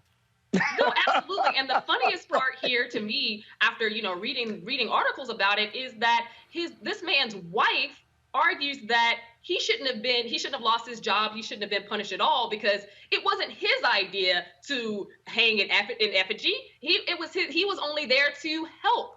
I'm like, if you are the person who shows up to a drug deal and you aren't actually receiving the money, but you're packaging the drugs, you're still going to go to prison. So I'm very confused as to how that was the defense. But also, this is literally plotting out and to incite fear on the potential death of a sitting governor. Was this a gag joke? Is this something that people think they can get away with? How come he not arrested for threatening a public official? Yep. In a lot of jurisdictions, a threat with that hanging or words gets you arrested. If you threaten the president, you can get arrested. And I guarantee you at state law level, you get arrested for threatening the governor, too. Robert, go ahead. And Roland, also, let's remember, these people were mad enough to go out with guns and camouflage and threaten to hang the governor because they had to stay at home and watch Netflix. That is how mad these people were, where they were storming Capitol buildings with AR-15s and rocket launchers, waving flags and having rallies because they had to wear a face mask. Meanwhile, in the black community, We see our brothers getting shot down, strangled, knees and boots on the back of their neck, and we walk outside for a peaceful prayer visual. The media reports it as a riot. We got to understand, like, at this point, if they're going to portray everything as a riot, I think every black man listening should join the National African American Gun Association, my friend Phil K. Smith and Doug Jefferson, and let's get out there and start shooting, because if they're already going to say it's a riot, I'm bringing my AR with me. Hey, Roland, here's a question. Go ahead. Let me jump in real quick. Here's the question. Why are white people so angry in America and angry at people of color? If anybody should be angry, it should be African Americans. We've been through slavery. No, we've been through segregation, Jim Crow, I can answer that. I can answer that because it's real simple. And this is, I keep telling people this. 2009, John Avlon and I were at CNN. We were talking, and I said, John, we are in the age of white minority resistance. Mm-hmm. The election of President Barack Obama caused folks to go, oh, shit, that actually happened. Uh-oh. So I need everybody to unpack this. And what's interesting is I've been trying to I'm working on this book on white fear. And I call it White Fear. Because this is the piece. A survey was done. The question was asked, are you optimistic about the future of America for your children? Every racial group, majority said yes, except one, white Americans. In September of 2016, before the election, a poll was asked, are you optimistic about the future of America economically for the next 10 years? Black people, lowest wealth, highest optimism. Latinos were second, then Asians. Who had the lowest optimism that was below majority? White Americans. Hold up. How you got the highest wealth, lowest optimism? It's because they are seeing what's going on. They're seeing the future. They're seeing that the problem is this is no longer just your country. Folks, why was there such a visceral reaction to Colin Kaepernick kneeling? Because, let me just be real clear, white values have defined America. What has always been the standard of beauty in America? Blonde, blue-eyed white woman. Hell, we got so many now Miss Black America, Miss Black USAs, we don't even count them anymore, okay? The standard has changed. Now you see how black culture is just dominating, how it's infusing everything. And so we're losing our country. We're losing our values. Go back 30 years and read the writings of Patrick Buchanan, and then listen to Donald Trump today, you're going to hear the exact same thing. So what's happening here, they are afraid of 2043. They are afraid of 2043. Why do they hate Ilhan Omar? How dare a Muslim woman be elected to Congress? Now, Andre Carson and Keith Ellison were both Muslim men. But they said, what is going on? We elected a Muslim? What did Ben Carson say? Oh, no, not a Muslim ever being president of the United States. Well, I'm sorry, why is that? White values. That's what's going on. Everything we're talking about right now, y'all, is 2043. Do you understand? We're 23 years away from a nation becoming majority people of color. Majority of children today under 18 are black and brown. It's coming. They can't stop it. So why is Stephen Miller so hell-bent attacking illegal immigration? The browning of America. Why is Mitch McConnell and Republicans so insistent on putting 35 to 45-year-old white men and white women on the federal bench, largely white men? Federalist Society, because they say we are not going to be in control of this country. Now what happens is here. You got Robert and Amisha and Scott. Because of your black experience, your view of the flag is different than somebody who's white. When we see the flag, it's different. When we see the military, oh my God, stand up and salute. Well, Jackie Robinson said, I never had it made, and I know what y'all meant by that flag. That's why he stopped saluting the flag and stopped doing the Pledge of Allegiance, because our history informs us of a whole different America. That's what's going on here. these rallies, this anger, this resentment that you're seeing is because they see what is coming, and it's like a freight train headed their way, and they're like, can't we just go back to how it used to be? Why do you think the phrase "Make America Great Again" was so important? Because they wanted to go back. I'll never forget, there was a story done on a white man, and he said, I wish, he had first gotten his job at this steel plant or some kind of plant in 1973. And he said, I wish we can go back to that time where I can, get my son hired here. Now, he didn't ask what it was like for black men and black women getting hired in 1973 because he didn't care. Because that was a time when you were white, you didn't have to worry about anybody else but your fellow white person. You could call your buddy. Scott, you at a law firm, they had to worry about seeing nobody like you as a managing partner. Oh, we didn't see that. I can call my friend. Now, guess what? It's people like Scott and Amisha and Robert who are now in the law firm. You got black women who are going to college at a faster rate than anybody else. Damn, now they got to compete. What's freaking them out is that the America that they have had for centuries is no longer about to be theirs. And this is about power. This is about, oh, damn, we got to share resources. We got to share power. Oh, hold up. What? Oh, no. We got to hold on to this thing as fast as we can. And I keep telling everybody, this thing ain't changing when Trump loses in November. You got to gird yourself. This is what we're going to be dealing with for the next 50 to 100 years because they can't handle the browning of America. That's right. That's right. And the other thing is, if you're right, and I believe you're right, because I use that term, the browning of America, whenever I get into these debates about immigration and immigration reform, then America's promise is nothing but a myth. And it'll never we'll never get there to that society, that fair society, that just society. And we're certainly not going to have a colorblind society. And so I think you're absolutely right. And that's a broader, deeper, more complex issue that if we don't create a dialogue or some corrective measures about, we're going to be in war with each other beyond 2014. It ain't complex. 2043 it's and not beyond complex. 2043. Here's what, Robert, I'm going to go to you, Robert, but Robert, it's not complex. Actually, it's very simple. It's the changing dynamic. This is, look, here's why I know what I'm talking about. Y'all, I was in the middle of it in Texas when you had African Americans begin to fight Latinos over the next police chief and the next fire chief and the next school board president. Why? Because you had these two minority groups who all of a sudden are realizing their power in those respective cities, Houston and in Dallas. Here's what happened. Here's what happened, Robert. Latinos all of a sudden rise. Black people were like, ho, we just started getting some power. And y'all trying to roll up in here and now make some demands? And so you had this friction, these battles that were going on.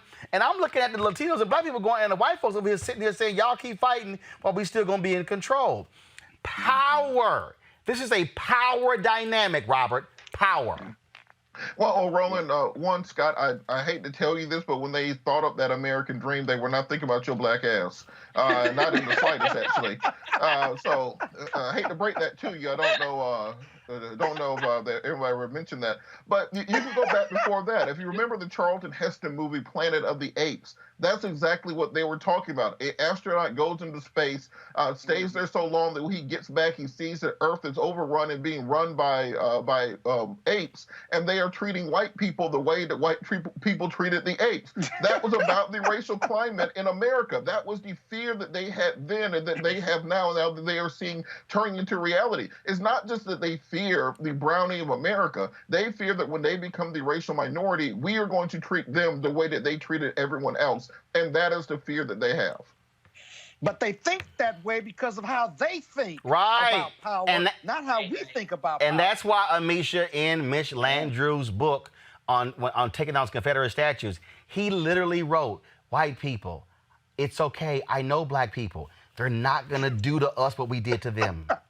He literally writes it in his book. Right. Amisha? Which is a very true fact. When it comes to oppression, we're not trying to, as a population, rise to the top just to throw all types of chains and shackles on everybody else. What we have been fighting for this entire time is a space, an avenue where we can actually grow and develop. And to the credit of the African American population, we have fought our asses off in education. We have fought our asses off to find, to find housing affordability and to find housing that is acceptable against all of these systems that have been set up to consistently keep us back. For African Americans, I think that it's not just population growth that we're looking at. We're looking at acumen in getting more degrees. We're looking at acumen in entrepreneurship. We're looking at acumen in these avenues that Black people have historically been left out of. And I think that all of that growth is very threatening to white people and white institutions. It's not just population. We've had moments in history where Black people have surpassed white people in population. Hell, during the entire slavery process, we surpassed white people in population. When it comes to a power dynamic and a power narrative, you also have to be someone who knows what to do with that power. And I think that we are at a pressure point in American history where Black people are there. And give us another 10, 15 years, that moment of whiteness that has encompassed everything that is America and all of our institutions and created this level of generational oppression is going to end. And the level of fear that they have around that is valid because, hell, Black people are sick and tired, and we have set in motion a process that means that we will have that power, and we aren't going to let it go. Well, but that's also why I keep telling people. I keep telling people you have to be in position. You have to be in position to take advantage of power. Y'all don't go anywhere. Guess what? Trump has finally weighed in on the George Floyd case, and Kwame Kilpatrick. Remember what they said Saturday? He was being released from prison. I'll give you the details when we come back on Roland Martin Unfiltered. You want to check out Roland Martin Pocket Unfiltered? YouTube.com/Roland S. Martin. And subscribe to our YouTube channel. There's only one daily digital show out here that keeps it black and keep it real. It's Roland Martin Unfiltered. See that name right there? Roland Martin Unfiltered. Like, share, and subscribe to our YouTube channel. That's youtube.com/Roland S. Martin. And don't forget to turn on your notifications so when we go live, you'll know it. All right, so a lot of y'all are always asking me about some of the pocket squares that I wear. Now, Robert don't have one on. Now, I don't particularly like the white pocket squares. I don't like even the silk ones. And so I was reading GQ magazine a number of years ago, and I saw this guy who had this pocket square here, and it looks like a flower. This is called a shibori pocket square. This is how the Japanese manipulate the fabric to create this sort of flower effect. So I'm going to take it out and then place it in my hand so you see what it looks like. And I said, man, this is pretty cool. And so I tracked down, it took me a year to find a company that did it. And so they make about 47 different colors. And so I love them because, again, as men, we don't have many accessories to wear. So we don't have many options. And so this is really a pretty cool pocket square. Now, what I love about this here is you saw when it's in the pocket, it gives you that flower effect like that. But if I wanted to also, because if I flip it and turn it over, it actually gives me a different type of texture. And so therefore, it gives me a different look. So there you go. So if you actually want to get one of these shibori pocket squares, we have them in 47 different colors. All you got to do is go to RolandSMartin.com/pocket squares. So it's RolandSMartin.com/pocket squares. All you got to do is go to my website, and you can actually get this. Now, for those of you who are members of our Bring the Funk fan club, there's a discount for you to get our pocket squares. That's why you also got to be a part of our Bring the Funk fan club. And so that's what we want you to do. And so it's pretty cool. So if you want to jazz your look up, you can do that. In addition, y'all see me with some of the feather pocket squares. My sister, who's a designer, she actually makes these. They're all custom made. So when you also go to the website, you can also order one of the customized feather pocket squares right there at RolandSMartin.com/pocket squares. So please do so. And of course, that goes to support the show. And again, if you're a Bring the Funk fan club member, you get a discount. This is why you should join the fan club. All right, y'all, real quick. A couple of hours ago, Yamiche Alcindor tweeted this. President Trump on the death of George Floyd, very, very sad event. Asked if the officers should be charged. Trump said officials would look at it. Clearly, his people were told not sufficient. 2 hours later, no, go back. 2 hours later, this was the tweet. At my request, the FBI and the Department of Justice are already well into an investigation as to the very sad and tragic death in Minnesota of George Floyd. And then he said, I have asked for this investigation to be expedited and greatly appreciate all of the work done by local law enforcement. My heart goes out to George's family and friends. Justice will be served. Sound like Robert, somebody who realized that you was criticizing Joe Biden on Friday. Joe Biden had a discussion today with the governor of Pennsylvania, Tom Wolf. He was a lot more forceful than Trump. That's what happens when, you claim you want black people to support you, but you don't say nothing. He realized he was behind the 8 ball.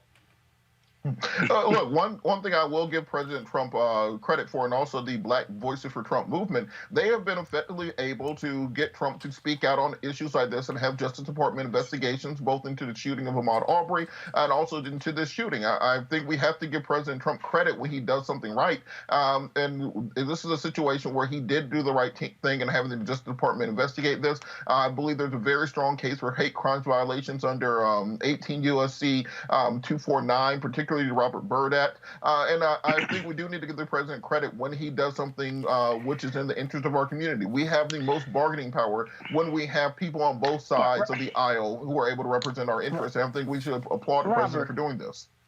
Robert, we ain't got bargaining power with the White House or GOP.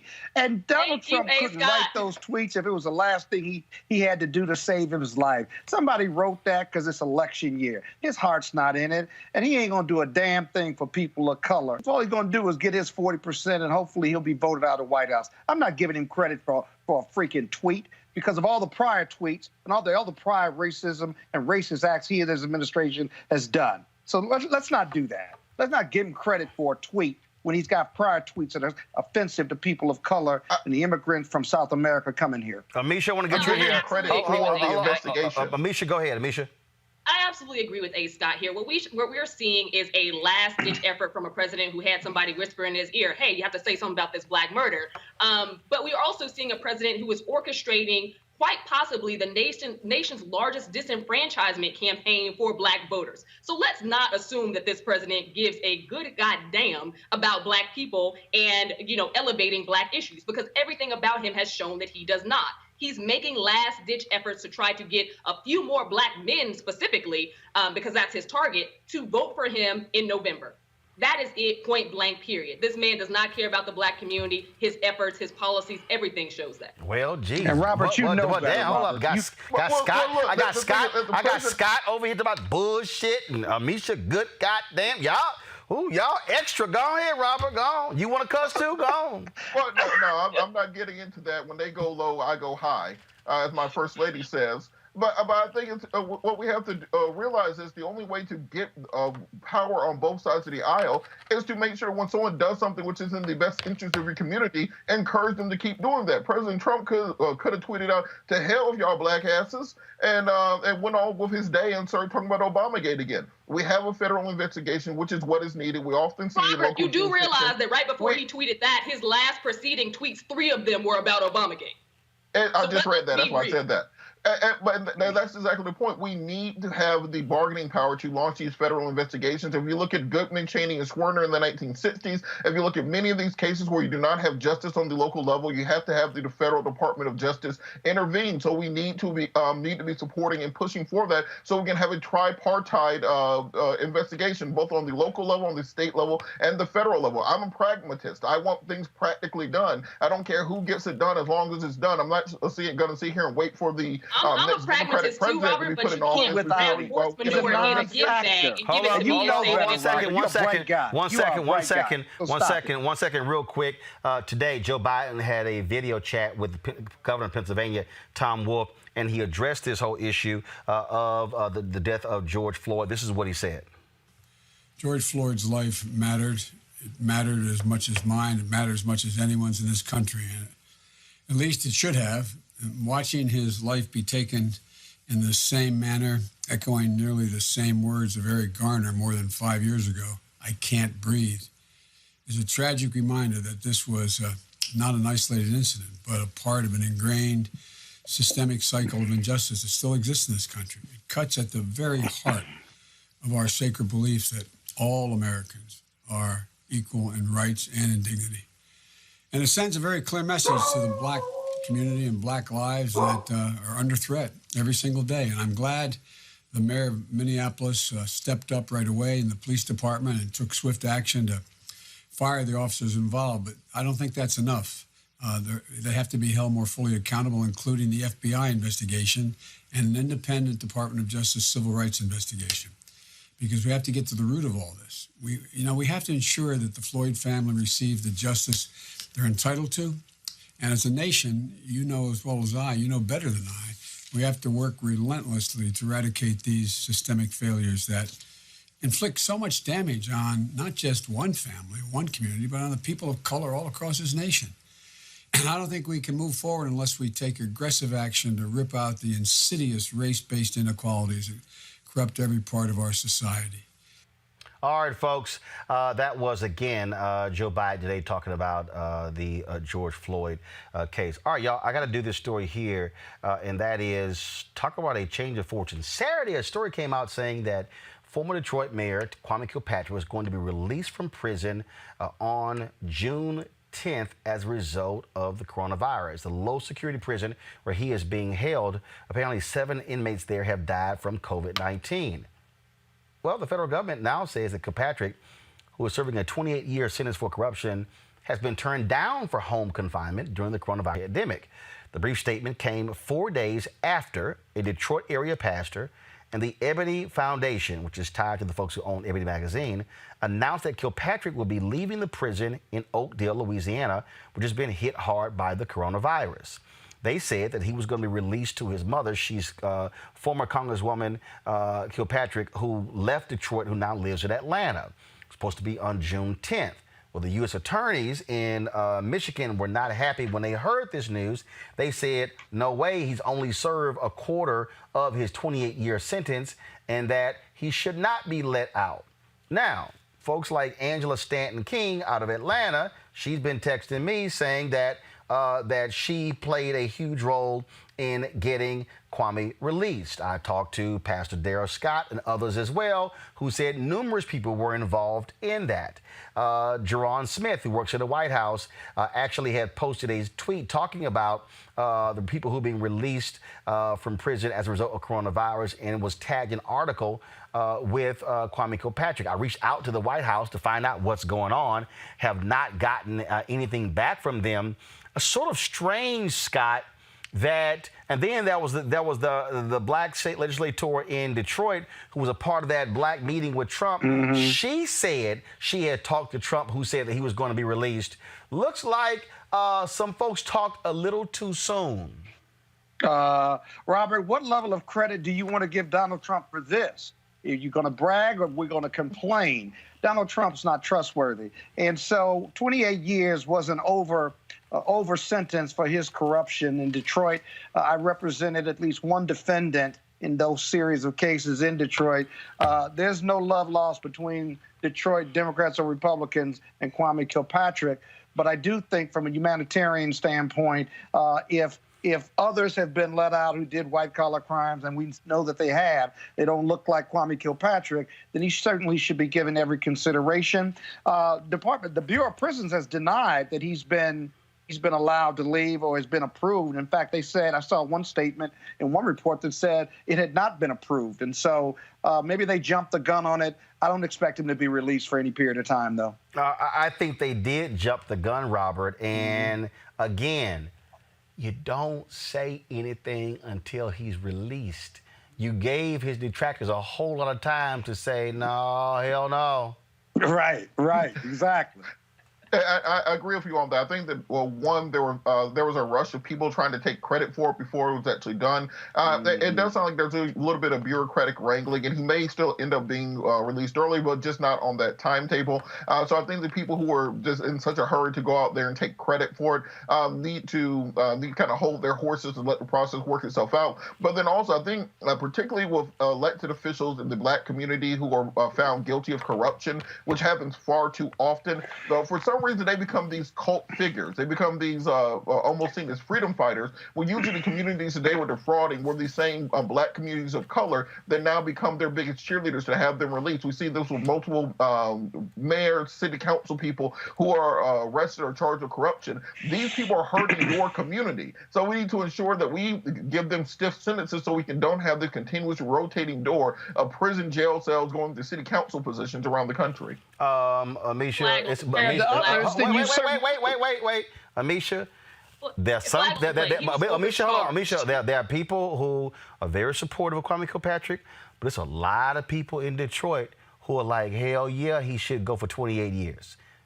Exactly. I mean, we have to think about the economic situation in Detroit. So there are some people who do have some residual, very upset feelings. As a Chicagoan, there are some people on the South Side who were very upset at a lot of what Jesse Jackson Jr. got locked up for as well. But most people could agree that, his sentence was not as extreme as what we're seeing with Kwame Kilpatrick. I feel like in this case, to A. Scott's point earlier, there was some jumping the gun in terms of people making statements before there was a release announced. I, too, have read those articles that, his release was never imminent to begin with. So I think there were some issues around the reporting. Well, again, here's the deal, though. First of all, we don't know. Yes, the Bureau of Prisons has said this here. We don't know what Barr is going to say. Look, people have been working on this for a couple of years. Look, Trump has let out Rod Blagojevich. He's let out Ray Nagin. I wouldn't be surprised if trying to appeal to some black votes in Michigan, a state he needs, that he may make it clear, let him out. So, again, Bureau of Prisons saying one thing right now, but who controls the Bureau of Prisons? The Attorney General.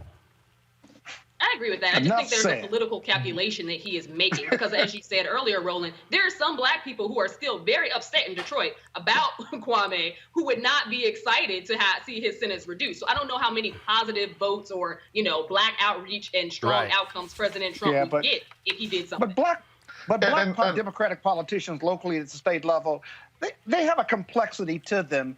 They've been convicted of corruption, but they've also helped a lot of people in communities that need it the most. And so there's always this torn piece between when our people get out and come home and whether they should have gone or not. In this case, my only argument with Kwame is that he was over-sentenced to 28 years. He was over-sentenced because he did not express enough humility and continued to violate the rules and regs that the judge had given him on an interim basis when he was mayor and even when he wasn't mayor, as far as his travel restrictions. And he showed no remorse for that on an interim basis. And so I've been before that judge in the Eastern District of Michigan. I've had clients sentenced by her. And I got to tell you, she does it by the law, but he had offended her so much. I do think he was over-sentenced, but he brought it on himself.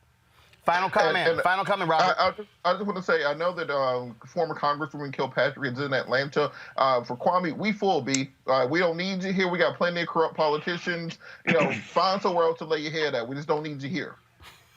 No, Robert. Folks, know what we do. Nobody else has this kind of conversation. First of all, y'all that can't turn on no cable news, you're going to see three black people talking about including some non-black stuff on a regular basis. We want y'all to support what we do with of course, join our Bring the Funk fan club. You can give right here. You see Cash App, $RM Unfiltered. We also, of course, pull it up, please. You got PayPal. You do Cash App, paypal.me/R Martin Unfiltered. Venmo is venmo.com/RM Unfiltered. You can also mail in at New Vision Media Inc., 1625 K Street Northwest, Suite 400, Washington, D.C., 2000. 2006 is the zip code. Now, of course, we have lots of people. Y'all been supporting what we do real quick. Algernon Bargy, Andrea James, Angel L., Angela Taylor, Antoine Laurent, Arnold Hammond, Ashley Ingram, Aya Anelli International, Barbara Cleveland, Barbara Hawkins, Bernard McKeever, Bobby Jackson, Boombastic Elements Inc., Brendia Robinson. Now, y'all might be saying, why am I reading these names? These are the people who give it more than $50 to join our fan club. And yeah, Scott lost the bet. He gave us $1,000. Should have been $10,000, but he reneged on that money, and so that's how he does it. So we'll go ahead and give Scott his little shout out. Bruce Jones, C. Jacobs, Carla Nichols, Carol Benta, Nadeem, Cedric Daniels. Y'all lead the panel up. Cedric Warren, Charles Lias, Charles Thurman, Charles Wilson, Cheryl Gibson, Claudia Brown, Clifford Sparks, Colette Reed, Cornell Floyd, Corporate Housing of Atlantic Station, Curtis Keith Damon, Daryl Harrington, Darren Thompson, Deshaun Keyser, Don Gerst, Deborah Hall, Deborah Riles, Deborah Shelby, Deidre Barnes, Dolores, Derek Woodson, Dio Ori Jones, Dawana Shields. Don't be a fool, too. Was that you, Scott? Double Brother Mark. You. Double Brother Mark 06, Peters of Theta, Rolanda Chapter. That's how you do it.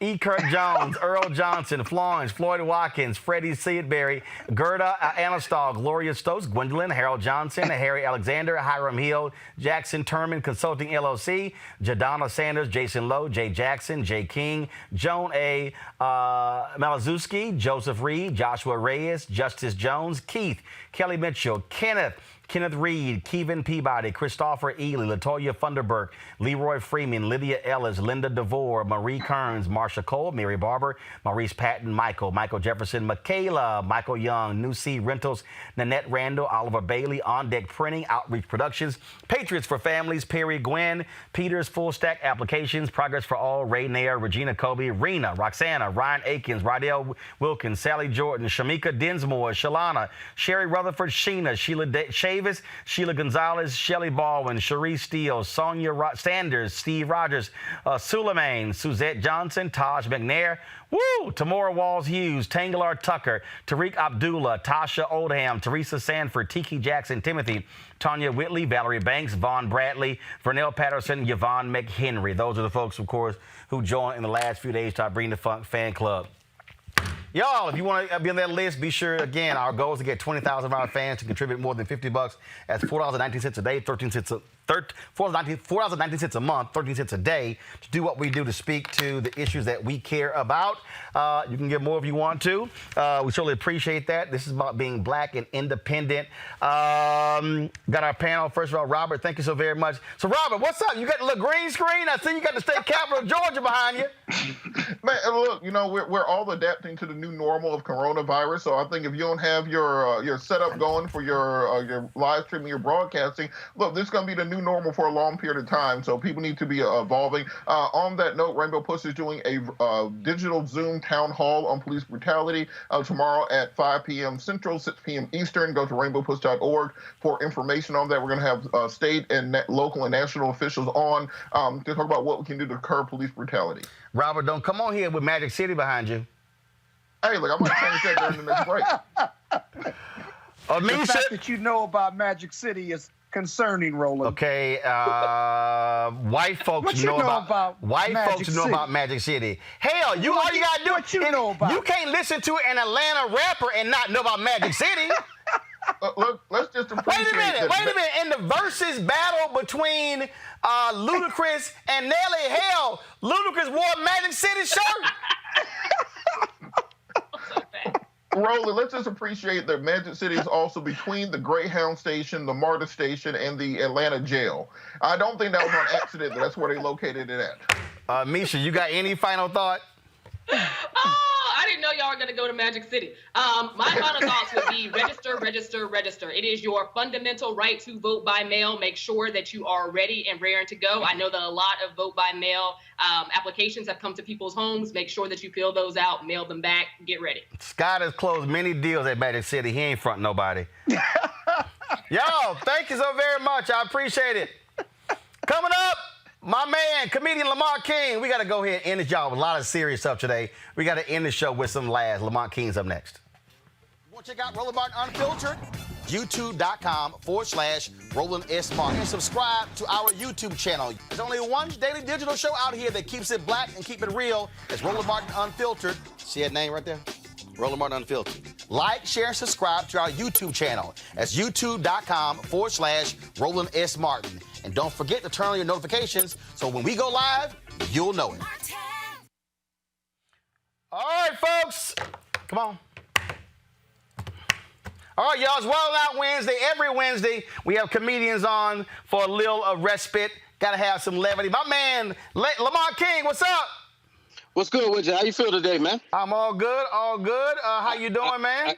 I'm good. So am I not supposed to see you? I'm just supposed to hear you? Is that what it is? Well, first of all, we have a real system. This ain't no punk-ass IG Live. So just answer the question. It was an easy question. What? I mean, when I go on cable news, it happens all the time where I don't necessarily see the host. So damn it, just listen. Just wanted to make sure I had everything right on my end. You know what I mean? First of all, you don't have everything right with that damn phone being vertical. Your phone really should be horizontal. Well, hey, look, I tried it and it didn't work, so we're gonna move forward. Damn, Camila in the control room said he got an iPhone 7 and it ain't really working well. That's broadcasting 101. You don't draw attention to the negative like that. You move forward. No.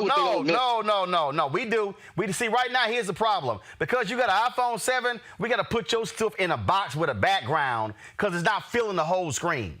That's fine with me. You can see me. I'm fine with it. You can see me.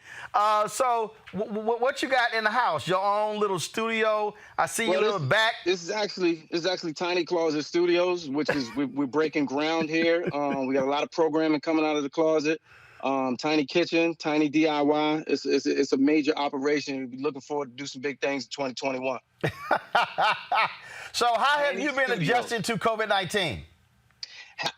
I have not been adjusted. Everybody talk about the new normal. It's abnormal.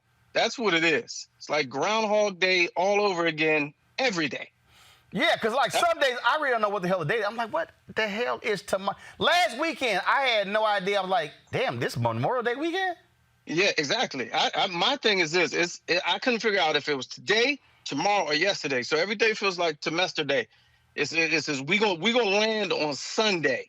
Whereas you got something important to do tomorrow, but you really don't. You really don't. So yeah, because you can't even plan your week. Say, I'm going to church on Sunday. You ain't know. No way. You ain't know what day it is. First of all, how much? I take it your cleaning bill is down because you ain't going nowhere. You ain't wearing nothing.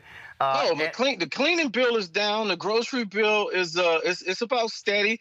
My drink tab is through the roof though. Astronomical. How's that? I mean, just by the bottle. That's how it is, by the bottle instead of the drink. Costco really has one of the best liquor stores on the East Coast. So, Costco frequent. I'm a frequent visitor to Costco. This is how my days look. First 2 months, this is how my days look. So I get up bright and early. I try to stay in a routine. You know what I'm saying? Get up 7:30 with the sun, do a little exercise and check my stocks, check my timelines. Go in the kitchen, lay out dinner. You know what I mean? Get the day going, and by 8:30, 8:45 a.m., I'm back in bed. You know what I mean? Getting ready for tomorrow. That's pretty much how my days have been the first 2 months. It's ridiculous. Ready to go outside. Yeah, but you can go out. I mean, but you just gotta have safe distance. Well, I go out every day. So I believe I'm a firm believer in sunshine and nature as the cure. I'm one of those type of guys. So I go out every day, at least to breathe the fresh air, see some sights. But this, like they said, man, this is it. So if you can't get used to this, then you might as well hang it up because it's really not going back to the way it was. So don't look for it. That's my opinion. Yeah, it's to me, it's quite interesting in terms of, again, just sort of where we are and what's going on. It's just crazy. It's just crazy to me. And then how they found that money though. I've been tripping out how they found that money for those two stimulus situations, two of them. I mean, we've been talking for years about reparations and health care and free college, and it's where are we gonna get the money? It's a good idea. Where are we gonna get the money? But now all of a sudden the banks and big businesses, they need a bailout. Go get that $2 trillion off the dresser when you get a chance. You had it on the dresser the whole time? On the dresser twice? Damn. How you do it twice though? Everybody get money. Obviously, more people are watching, more streaming services. HBO Max launched today. Porn sites are killing. Oh, absolutely. I'm about to launch my OnlyFans. I don't know if you're familiar with that, of course. I know about OnlyFans.